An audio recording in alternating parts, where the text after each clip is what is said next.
phone yawe yuzuye.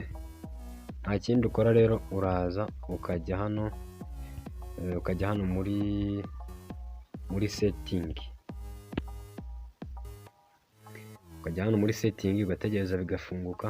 Hanyuma uraza ukakanda hano kuri storage. Hanyuma iyo ukanze storage bakwereka hano kuri RAM, bakakwereka kuri internal storage nimba ari ushaka gusiba, hanyuma ukahakanda. Reka dukande hano kuri internal storage turebe.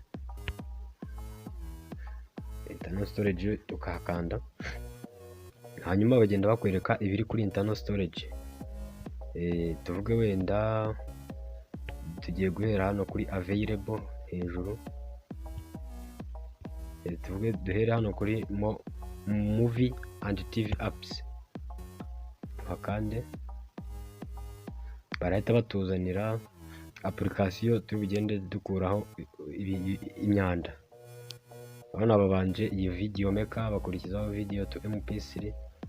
Reka duhere kuri YouTube. Hano YouTube reka tuyikandeho.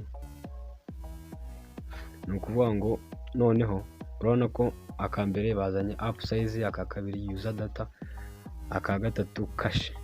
No ako kantu kanditseho ngo cache, uhita ujya hariya handitse, urabona ko gafite 56 umwanya katwaye megabyte 56. Rero kugira ngo ugakureho, uraza ukore hariya kuri clear cache, hano uhite uzikuraho. Urabona ko hahandi hasigayeho 0, hari clear cache, ubona ko ahise hasigaraho 0.